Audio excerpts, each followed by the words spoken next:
İndi Putin üçün kifayət qədər çətin qərarlar vermək lazım gələcək. Nəyə görə Putin üçün mən deyirəm? Çünki burada maksimalist mövqedən çıxış edən məhz Putindir, Rusiya hakimiyyətidir. Onlar heç bir təhrik olunmadan Ukrayna ərazisini işğal ediblər və indi də dayanmaq fikirləri yoxdur.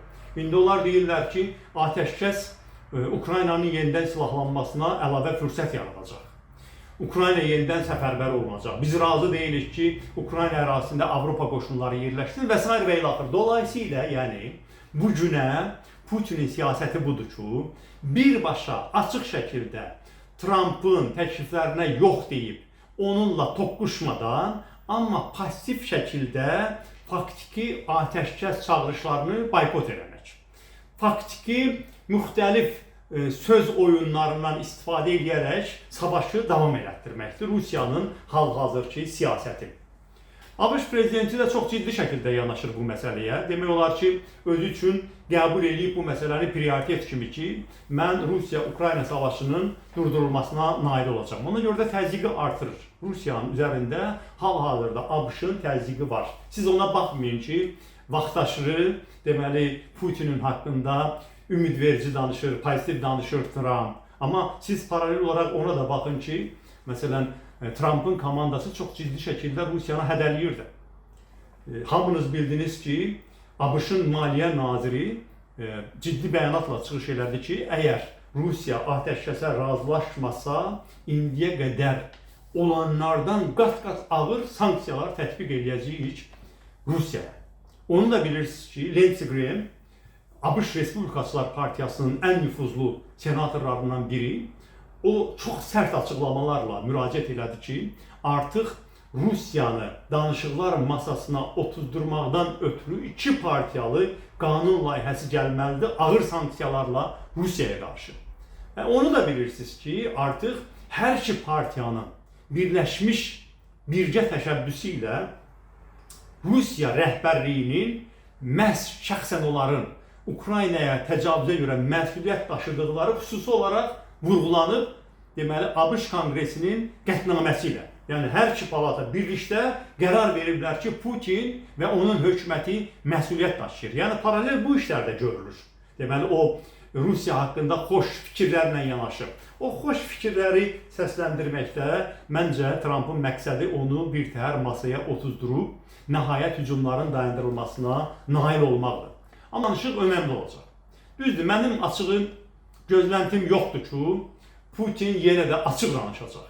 Ya, razılaşdım, atəşkəsə mən də razıyam deyəcək, yaxud da razı deyiləm deyib, Trump'a kart-blanş verəcək ki, ona qarşı müəyyən sanksiyalar olsun. Mən fikirləşirəm ki, bir müddətdə hələ prosesi uzatmağa çalışacaq. Yəni, qapıları çırpmadan, sülh danışıqları, hətta atəşkəs danışıqlarında davam etdirməklə müxtəlif yeni iddialar ortaya qoymağa çalışacaq. Amma manevr imkanı Rusiyanın məhduddur. Niyə görə? Çünki Rusiyanın tələb elədikləri qeyri-realdır, sağlam məntiqə ziddir. Hətta Rusiyaya xoş münasibəti olan ABŞ yeni administrasiyası da o tələblərə pozitiv yanaşa bilməz. Məsələn, Rusiya nə tələb edir? Deyir ki, Ukrayna ərazisinə onun təhlükəsizliyini qorumaq üçün Avropa qoşunları gəlməsin. Bunu ABŞ necə qəbul edə bilər? Bu elə əslində Trump'ın təşəbbüsüdür də. Yadınızda varmı? Bir ay bundan qabaq Trump müraciət elədi Avropa ölkələrinə ki, mən atəşkəsə nail olacağam, sülhə nail olacağam, amma Ukraynanın sonraki təhlükəsizliyini gərək siz təmin edəsiniz. İndi bu birbaşa Trump'ın təşəbbüsü olub, Avropalılar da götürüblər bunu üzərlərinə. Hətta Avropa liderləri deyirlər ki, biz heç Putinlə də soruşmayacaq. Məsələn, bunu indi necə Ukraynaya qəbul etdirmək olar? Bu, Ukrayna üçün qırmızı xəttdirmi? Qırmızı xəttdir. Mən dəqiq bilirəm, əminəm ki, Zelenski heç bir halda, hətta ABŞ rəhbərliyindən müəyyən təzyiq olsa belə, Ukraynaya əlavə təhlükəsizlik təminatları verilmədən o sülh sazişini imzalamaz. Sonra Ukraynanın hansı qırmızı xəttləri var? Ukrayna heç bir halda işğal olunmuş ərazilərini Rusiya ərazisi kimi qəbul etməyəcək. Ukraynanın bu prosesdə, o da ABŞ-ın yeni siyasətinin nəticəsində gedəcəyi ən böyük kompromis güzəşt bu olacaq ki, indiyə qədər Rusiyanın işğal elədiyi 18% ərazisini hərbi yolla qaytarmağı dayandıracaq. Amma onu heç bir halda Rusiya ərazisi kimi tanımayacaq. Deməli, bu məsələdə də Putinin tələbi qəbul edilə bilməz. Putinin üçüncü tələbi budur ki, Ukrayna silahlandırılmasın. Necə yəni Ukrayna silahlandırılmasın? Kim Böyük Britaniya veto qoyacaq? Almaniya, Fransiya, Avropa ölkələrinə, Danimarkaya, Hollandiya, başqalarına veto qoyacaq ki, sən silahlandırma, deməli, Ukraynanı. Burada nəzəri cəhətdən bir 3%'li bir ehtimal buraxmaq olar ki, hansısa mərhələdəsə bu sülhün olması üçün tutaq ki, ABŞ razılaşdı ki, mən Ukraynaya bundan sonraki yardımlar etməyəcəm. Onsuz ABŞ-ın bundan sonra yardım eləmək fikri yoxdur. Sonuncu yardımlar Biden administrasiyası zamanı pulu ödənmiş silahlardır. Nəzəri cəhətdən maksimum bu ola bilər güzəşt. Amma Avropa ölkələrinin Ukraynaya yardım etməsinin qabağını kim alacaq? Heç kim ala da bilməz. Ukrayna ondan imtina edəməz. Sonra nədir tələbi Rusiyanın? Rusiya deyir ki, Ukrayna NATO üzvlüyündən imtina eləsin. Eləyərmi? Eləməz. Həm də bu konstitusiyon məsələdir Ukraynada. Bu dediyim məsələlər elə məsələlərdir ki, Ukraynada iqtidarlı müxalifətli, Ukraynada müharibə getməsinə görə müxalifət aktiv fəaliyyət göstərmir Zelenskiyə qarşı. Amma Ukraynada güclü müxalifət var. Və o müxalifət partiyalarının hamısı bugün Zelenski ilə eyni mövqeydədirlər. Deməli, Ukraynanın ərazi bütövlüyündən güzəşt olmayacaq, Ukraynanın NATO seçimindən güzəşt olmayacaq, Ukraynanın silahlanmağından güzəşt olmayacaq, Ukraynaya təhlükəsizlik təminatları verilməsində Avropanın Ukrayna ərazisinə ordu yeritməsindən imtina edilməyəcək. Bunlar hamısı Ukraynada konsensusla qəbul edilən qırmızı xətlərdir. Və nəhayət, Rusiyanın başqa bir tələbi də vardı ki, o demilitarizasiya olsun. Yadınızda var, o İstanbul danışıqlarında tələb eləmişdilər ki, Ukraynanın 50 min nəfərdən artıq ordu saxlamaq imkanı olmasın. Hal-hazırda Ukrayna ordusu 800 min, 1 milyon arasındadır. Zamana görə dəyişir. Ukrayna onu da qəbul etməyəcək və bu da konsensusdur. Tələb eləyirdilər ki, güya denazifikasiya olsun, yəni bu milli qüvvələr orada hakimiyyət itirsinlər, Rusiya pərəstlər gəlsin, o da mümkün olmayacaq. Nəyi vurğulamaq istəyirəm? Yəni, Putinin bu danışıqları uzatmaqla ciddi bir uğur qazanmaq, o strateji məsələlərdə Ukraynanı təslim olmağa, məcbur eləməyə imkanları yoxdur. Niyə yoxdur imkanları? Çünki hərbi baxımdan tükənib. Amma eyni zamanda özü də birmənalı şəkildə o da körpülərini yandırıb, deməli o 5 vilayəti, 4 vilayəti və Krımı özünün konstitusiyasına daxil eləməklə, ritorikası ilə, həddindən artıq sərt danışıblar, geriyə yol buraxmayıblar. Məsələn, indi Uşakov açıqlama verib, Putinin köməkçisi, Lavrov da müvafiq açıqlama verib ki, bu atəşkəs Ukraynanın xeyrinədir. İndi sabahları məcbur olub o atəşkəsi imzalasalar, deməli Rusiya xalqının qarşısında etiraf eləməli olacaqlar ki, biz Ukraynanın xeyrinə olanı etdik. Yəni belə çətinlikləri var. Amma ən vacibi heç Trump'ın da təzyiqləri deyil. Ən vacibi Putinin üzərindəki təzyiq odur ki, Rusiya tükənir. Rusiya hərbi baxımdan tükənir, iqtisadi baxımdan tükənir, insan resursları ilə çox qalmayıb və Ukrayna ciddi şəkildə müdafiə olunur. Çox ciddi şəkildə müdafiə olunur. Yer gəlmişəm, bilirəm ki, xeyli adam məyus olub ki, Kursk ərazisində son vaxtlar Ukrayna ordusu ciddi geri çəkilmələrə getdi. Bu, əlbəttə ki, etiraf olunmur. Bu etiraf olunmur, görünür bu da razılaşmanın tərkib hissəsidir. Amma mənim şəxsən, kim buna inanır, inansın, kim inanmır, inanmasın, bu mənim şəxsi mülahizəmdir. Dediyim kimi, bunu rəsmən nə Ukraynanın, nə ABŞ-ın rəsmiləri demirlər heç yerdə. Amma mənim şəxsən inamım belədir ki, Kurskdan, xüsusilə də Suca rayon mərkəzindən Ukraynanın planlı şəkildə döyüşsüz geri çəkilməsi məhz o, belə deyək ki, ABŞ-ın təşəbbüsü ilə Putini masaya otuzdurmaq üçün edilən güzəştdir. Niyə görə? Çünki Rusiya bundan istifadə edirdi. Çoxlu açıqlamaları vardı Putinin ki, bizim torpaqlarımız işğal altındaykən biz heç bir danışıq aparmayacaq. Sanki o argumenti onun əlindən aldılar. Amma fikir verin, bütün yerdə qalan döyüş bölgələrində bərabər səviyyəli savaş gedir. Hələ ciddi şəkildə ABŞ və Avropa yardımı olmadan, çox ciddi deyil bu yardımlar hal-hazırda, Ukrayna başa-baş müharibə aparır Rusiya ilə. Ona görə də Rusiyanın indi hamıya meydan oxumaq kimi bir lüksü də yoxdur. Biraz əvvəl vurğuladım, yaxın günlərdə əlavə 20 milyardlıq yardım gələcək Ukraynaya.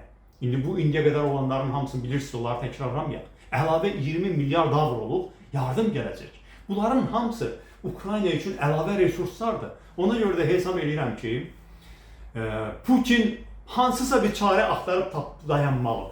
İndi necə onu öz xalqına qəbul etdirəcək? Amma dayanmalı, dayanmayacağı təqdirdə nə olacaq?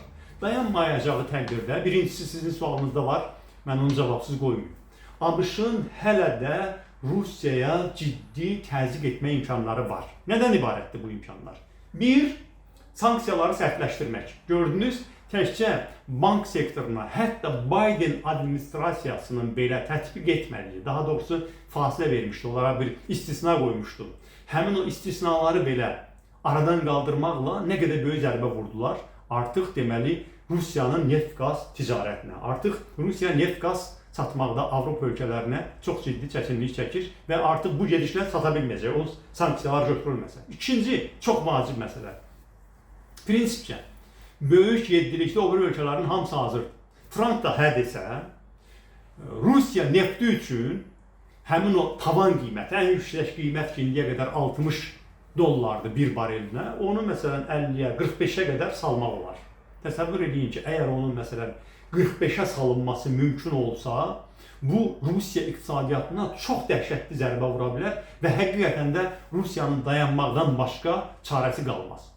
Bu, Rusiyaya qarşı olan təzyiq vasitələrdir. Amma sanksiyalarla bağlı olmayan başqa vasitələr də var ABŞ-ın əlində. İki önəmli vasitənin haqqında mən danışım. Biri ondan ibarətdir ki, ABŞ Rusiya heç əlavə sanksiyalar qoymadan sadəcə Ukraynaya yardımı artıra bilər. Həlledici döyüş vasitələri verə bilər. Bax, indi məlum oldu ki, keçmiş administrasiya, yəni o qərar vaxtında verilmiş cəsarətli qərar idi. Mən də təqdir edirəm. Atakamslarla Rusiyanın dərinliklərini vurmağa icazə vermişlər. Amma indi məlum olur ki, cəmi 40 raket veriblərmiş. Amma 40 yox, 240, 540 olsa nə olar? Həmin Atakamsların sayı. Yaxud, məsələn, indi F-16'lara xidməti dayandırıblar, demək olar ki, qeyri-rəsmi. Amma F-16'lar əlavə bir 100 dənə də F-16 gəlsə Ukraynaya və onların fəaliyyətində imkan yaradılsa, o zaman Ukraynanın vəziyyəti necə olar? Ukraynaya başqa uzaq mənzilli raketlər verilsə, Tauruslar, məsələn, Almaniyanın verilsə, onda vəziyyət nə olar? Yəni, Ukraynanı gücləndirməklə də Rusiyanı masaya oturtdurmaq olar. Və nəhayət, indi biz hamımız görürük ki, ABŞ-ın yeni prezidentinin Səudiyyə Ərəbistanı ilə özəl əlaqələri var. Artıq 450-500 milyard arasında bir sərmayə paketi elan edib Səudiyyə, ABŞ iqtisadiyyatına sərmayə qoyacaq. Yəni, bu qədər yaxın münasibətləri var. Və məsələn, həmin Səudiyyə Ərəbistanı və OPEC ölkələri, orada əsas birinci skripka Səudiyyə Ərəbistanıdır. Onlar deməli, istehsalı bir müddət artırsalar və neftin qiymətini, hətta o, belə deyək, tavan qiymətini aşağı salmadan da, bazarda neftin qiymətini aşağı salsalar, yer gəlmişən onsa düşür o qiymət. O zaman Rusiyanın vəziyyəti necə olar? Bunların hamısını ona görə vurguladım ki, ABŞ-ın Rusiyaya təsir etmək üçün, təzyiq etmək üçün imkanları genişdir.